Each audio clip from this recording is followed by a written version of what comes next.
कैसे एक लड़की का पहले उसके पिता ने उठाया फायदा और फिर दूसरों ने। 17 साल की इंदु रानी जिसने 2 महीनों तक गोविंदा के घर का खर्च उठाया। आखिर क्यों मुस्लिम इशरत का नाम बदलकर इंदु रानी रख दिया गया। आखिर दादा साहब फाल्के का अपना स्टूडियो बेचने में इंदु रानी का क्या रोल था। कैसे कर्ज में डूबे परिवार की बेटी इंदु रानी ने सबसे कम उम्र में खुद का घर खरीद लिया। दोस्तों, इंदु रानी की कहानी को वैसे तो सिर्फ इस एक वीडियो में बता देना उनके फैंस के साथ नाइंसाफी होगी, लेकिन हम पूरी कोशिश करेंगे कि इंदु रानी की लगभग सभी किस्सों को हम इस एक वीडियो में बता पाए। आप इस वीडियो के एक भी पार्ट को स्किप मत कीजिएगा, नहीं तो आप बहुत कुछ मिस कर जाएंगे। तो चलिए शुरू करते हैं। 1931 में रिलीज हुई फिल्म आलम आरा के बाद बोलती फिल्मों का दौर आया तो कई नए कलाकारों को हिंदी सिनेमा से जुड़ने का मौका मिला। इन नए कलाकारों में से एक थी इंदु रानी। असल नाम तो इनका इशरत जहां था, लेकिन मुस्लिम परिवार की इशरत जब फिल्मों में आई तो पिता ने इन्हें इंदु नाम दिया। पहले तो पिता इंदु रानी को फिल्मों में भेजने के खिलाफ थे, लेकिन जब वो जुआरी बने तो उन्होंने अपने खर्च के लिए बेटियों को हथियार बनाया। इंदु रानी फिल्मों में आई और अपने हुनर से बोलती फिल्मों की स्टार बन गई, लेकिन चंद गलत फैसलों और बच्चे की मौत के सदमे से इनका कैरियर बर्बाद हो गया।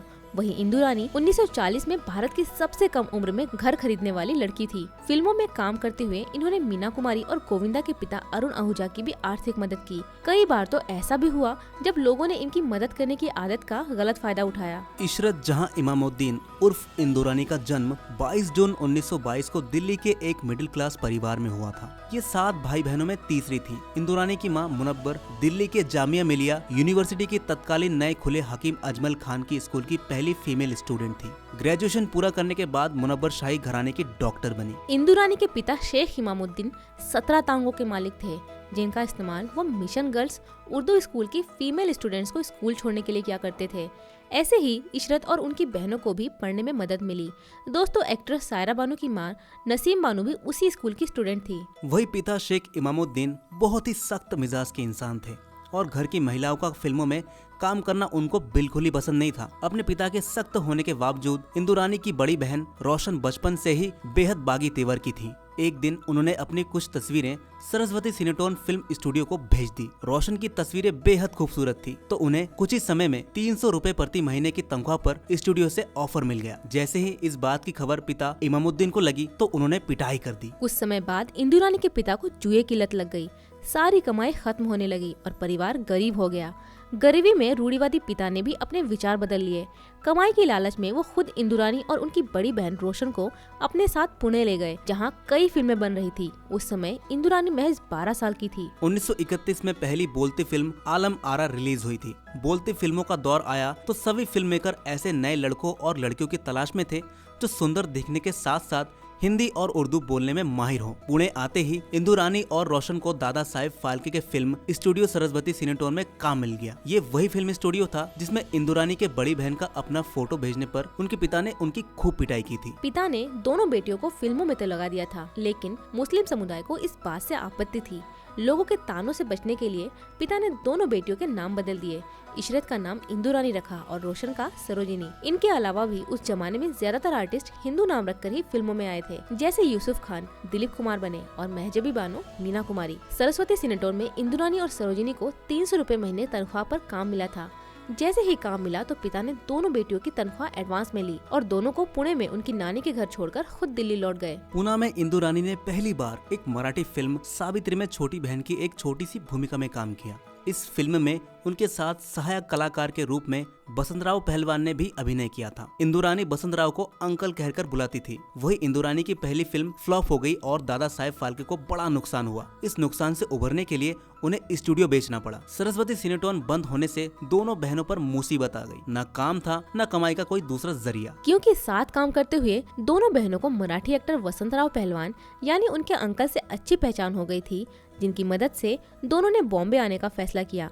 वसंतराव की मदद से दोनों ने दादर की हिंदू कॉलोनी में एक किराए का कमरा ले लिया। अब इधर इंदु रानी की खस्ता हालत ठीक नहीं थी। फिर कुछ पहचान वालों की मदद से इंदु रानी को दरयानी प्रोडक्शन की फिल्म फिदाए वतन मिली। आगे उन्हें प्रतिमा, बुलडॉग, इंसाफ जैसी कई और फिल्में मिली। फिल्मों में लगातार काम करते हुए इंदु रानी एक नामी एक्ट्रेस बन गई। वही फिल्म इंसाफ और प्रतिमा में काम करते हुए इंदु रानी को अपने को स्टार प्रेम अदीब से प्यार हो गया।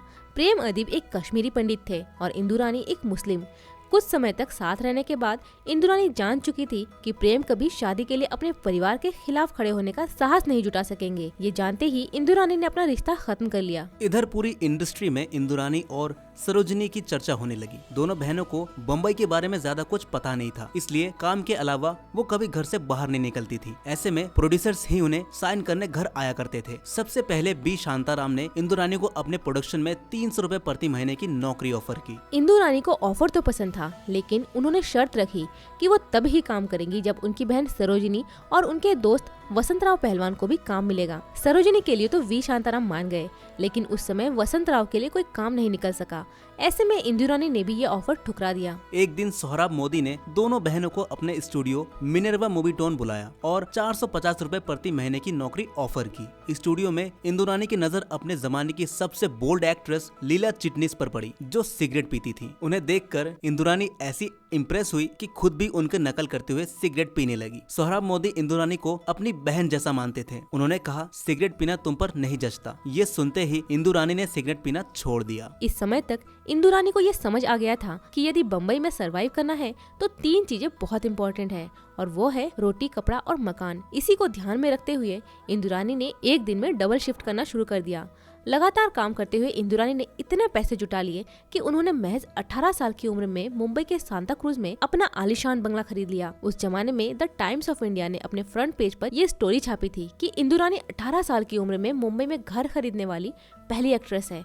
उनका घर उस जमाने के फेमस आर्किटेक्ट नूरानी ने डिजाइन किया था। इस समय तक इंदुरानी बहुत बड़ी स्टार बन चुकी थी। ऐसे में कई अन्य फिल्म कंपनियों से उनके पास काफी सारे ऑफर आना लाजमी था। कुछ समय बाद इंदुरानी की मुलाकात मोहन पिक्चर के रमणिक लाल से हुई। ये वही रमणिक लाल थे जो आगे जाकर इंदुरानी के पति बनने वाले थे। उन्होंने दोनों बहनों को 500 रुपए प्रति महीने का ऑफर दिया। ये रकम मिनर्वा मूवी टाउन से मिलने वाली रकम से काफी ज्यादा थी। साथ ही 500 रुपए 30 की दशक में काफी ज्यादा थे। दोनों बहनों ने ये ऑफर एक्सेप्ट कर लिया, लेकिन इससे उनके मिनर्वा मूवीटोन के साथ काम करने के दरवाजे भी बंद हो गए। उस जमाने में मिनर्वा मूवीटोन स्टूडियो काफी पॉपुलर था, लेकिन एक बार स्टूडियो छोड़कर जाने वालों को दोबारा उनकी फिल्मों में जगह नहीं मिलती थी। दोनों ही बहनें इंडस्ट्री में नई थी, उन्हें सलाह देने वाला भी कोई नहीं था। रमणिक लाल के साथ काम करते करते इंदुरानी को उनसे प्यार हो गया। 1939 में महज 17 साल की उम्र में इंदुरानी ने मोहन पिक्चर के मालिक शाह से सीक्रेट शादी कर ली। शादी के बाद जब इंदुरानी 1942 में पहली बार मां बनने वाली थी, तो जन्म से पहले ही बच्चे की मौत हो गई। इस सदमे से इंदुरानी डिप्रेशन में चली गई। इंदुरानी की हालत इतनी खराब थी कि उनके पति ने उन्हें हालत सुधारने तक फिल्मों से दूर रखा, लेकिन इसका असर ऐसा हुआ कि इंदुरानी को फिल्में मिलना बंद हो गयी। इंदुरानी को काम मिलना बंद हो गया, लेकिन फिल्मों में काम करते हुए उनकी आर्थिक स्थिति काफी मजबूत हो गई थी। ऐसे में लोगों ने उनका काफी गलत फायदा उठाया। दरअसल इंदुरानी और उनके पति रमणिक लाल दोनों लोगों की बढ़ चढ़कर मदद करते थे। जब मीना कुमारी बतौर चाइल्ड आर्टिस्ट फिल्म इंडस्ट्री में आई थी, तब उनके घर की आर्थिक स्थिति बेहद खराब थी। जब मीना कुमारी के पिता ने इंदुरानी और उनके पति से मदद मांगी, तो उन्होंने बिना सोच विचार किए उन्हें 5000 रुपए दे दिए। कुछ सालों बाद जब मीना कुमारी स्टार बनी, तो उन्होंने ये रकम चुकानी चाहिए, लेकिन दोनों ने वापस लेने से इनकार कर दिया। यही कारण था कि मीना कुमारी इनका बेहद सम्मान करती थी। गोविंदा की माँ सिंगर निर्मला देवी और इंदुरानी अच्छी दोस्त हुआ करती थी। जब इंदुरानी को पता चला कि गोविंदा के पिता अरुण आहूजा के फिल्म में लगाए गए पैसे डूब गए हैं, तो इंदुरानी ने ही 2 महीनों तक पूरे परिवार का खर्च उठाया था। गोविंदा के पिता ने कर्ज से निकलने के लिए अपना जुहू स्थित बंगला बेच दिया और विरार में एक छोटे से घर में आकर बस गए। बंगला बेचने से जो पैसे जमा हुए, उससे अरुण ने इंदुरानी का कर्ज उतार दिया था। 40 के दशक के पॉपुलर डायरेक्टर, एक्टर और प्रोड्यूसर नजीर एक दिन अपनी लग्जरी रोल्स रॉयल से इंदुरानी से मिलने उनके घर पहुंचे। नजीर के साथ उनकी पत्नी और उस जमाने की नामी एक्ट्रेस स्वर्णलता भी थी। बातों ही बातों में दोनों ने इंदुरानी से एक बड़ी रकम मांगी और वादा किया कि जल्द ही लौटा देंगे। इंदु ने उन पर विश्वास किया और तुरंत रकम दे दी, लेकिन कुछ समय बाद ही दोनों बिना पैसे लौटाए पाकिस्तान भाग गए। शादी के बाद 1943 तक इंदुरानी को फिल्म मिलने लगभग बंद हो गई थी। जो चंद फिल्में उन्होंने पहले की थी, बस वही साल दर साल रिलीज हो रही थी। एक बच्चे की मौत के बाद इंदुरानी के 5 बच्चे हुए। इंदुरानी पढ़ाई लिखाई की अहमियत जानती थी। यही कारण था कि उन्होंने अपने सभी बच्चों को मुंबई के मिशनरी स्कूल और सेक्रेड बॉयज जैसे नामी स्कूल में पढ़ाया। आगे की पढ़ाई के लिए इंदुरानी ने अपने सभी बच्चों को यूएस भेज दिया था। जब 1978 में उनके पति रमणिक लाल शाह का निधन हुआ, तो वो भी भारत में सब छोड़कर बच्चों के पास रहने यूएस चली गई। जिंदगी के आखिरी 35 साल इंदुरानी ने यूएस में ही गुजारे। तो दोस्तों, कैसी लगी आपको ये कहानी? कमेंट में जरूर बताएं और ऐसे ही बॉलीवुड के अनसुने किस्सों को जानने के लिए बॉलीवुड किस्सों को अभी सब्सक्राइब करें।